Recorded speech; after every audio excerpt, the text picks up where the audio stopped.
सर्वोच्च अदालत यानी सुप्रीम कोर्ट और देश के सबसे बड़े सूबे की सरकार के बीच क्या सब कुछ ठीक चल रहा है? अगर ठीक चल रहा है तो फिर सुप्रीम कोर्ट नाराज क्यों है? क्यों सुप्रीम कोर्ट ने यूपी के अधिकारियों को डांट लगाई या डांट पिलाई? क्या है ये पूरा मामला? देखिए रिपोर्ट के जरिए।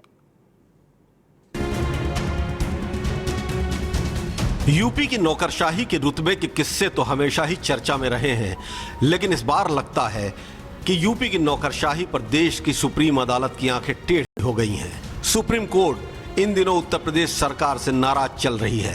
अपनी नाराजगी को सुप्रीम कोर्ट ने बहुत तल्ख लहजे में सामने भी रखा। सुप्रीम कोर्ट की तरफ से जब नाराजगी जाहिर की गई तो सियासी गलियारों से लेकर सत्ता के प्रतिष्ठानों तक हड़कंप मच गया। दरअसल पूरा मामला कैदियों की सजा माफी से जुड़ा हुआ है।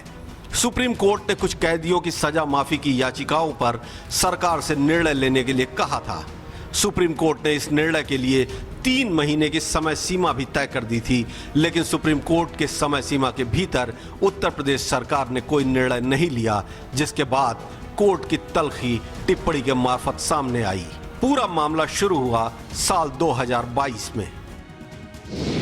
क्यों नाराज हुआ सुप्रीम कोर्ट? आजीवन कारावास की सजा भुगत रहे कैदियों का मामला। कुछ कैदियों ने सजा माफी की लगाई याचिका। 16 मई 2022 को सुप्रीम कोर्ट ने दिया यूपी सरकार को निर्देश। 3 महीनों में याचिकाओं पर निर्णय लेने का निर्देश। 1 साल बाद भी नहीं हुई कोई कार्रवाई। सुप्रीम कोर्ट के निर्देश के बाद जब 1 साल तक यूपी सरकार ने कोई कार्रवाई नहीं की, तब सुप्रीम कोर्ट ने यूपी सरकार के खिलाफ तल्ख टिप्पणी की। कोर्ट ने कहा, उत्तर प्रदेश सरकार के अधिकारियों के मन में देश की सर्वोच्च अदालत के आदेशों के प्रति थोड़ा भी सम्मान नहीं है। चाहे कोई भी हो, कोई भी कानून से ऊपर नहीं है। ऐसे लोग हैं जो लगभग 30 सालों से परेशान हैं। याचिकाकर्ताओं के आवेदनों पर 3 महीने के भीतर निर्णय लेने का हमारा निर्देश मई 2022 में दिया गया था। आपके अधिकारी जितना अनादर दिखा रहे हैं, हमें लगता है हमें कुछ कठोर कदम उठाने होंगे। आपके अधिकारियों में अदालत के आदेशों के प्रति जरा भी सम्मान नहीं है। आपके राज्य में यही हो रहा। वहीं राज्य सरकार की दलील थी कि हर साल सैकड़ों आवेदन विचार के लिए आते हैं और राज्य सरकार ने इस प्रक्रिया को ऑनलाइन करने के लिए एक समिति का गठन किया है। राज्य सरकार ने यह भी कहा कि राज्य द्वारा कई सकारात्मक कदम उठाए गए हैं। हालांकि कोर्ट सरकार की दलील से संतुष्ट नहीं हुआ। ये पहला मौका है जब सुप्रीम कोर्ट ने राज्य सरकार के ऊपर इतनी तल्ख टिप्पणी की हो।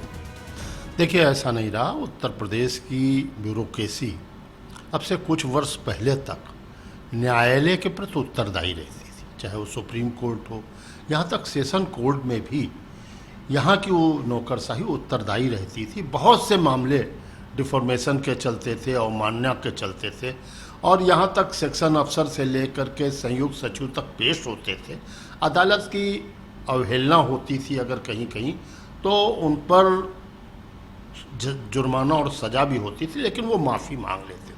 लेकिन इधर पिछले कुछ 4-5 वर्षों से ये देखा जा रहा है कि अदालत के सम्मन आते हैं, दबा दिए जाते हैं।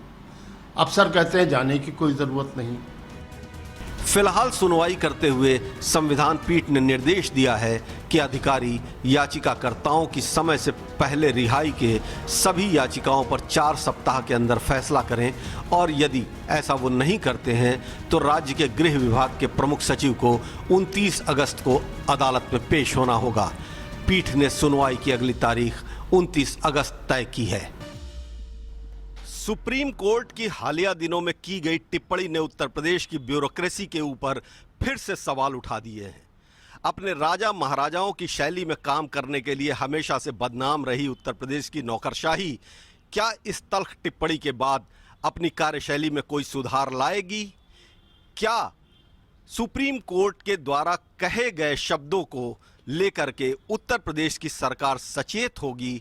और क्या सुप्रीम कोर्ट द्वारा दी गई समय सीमा के भीतर सरकार अपना हलफनामा दायर करेगी, या फिर उत्तर प्रदेश की शीर्ष नौकरशाही सुप्रीम कोर्ट की नाराजगी का शिकार होकर अदालत में खड़ी होगी?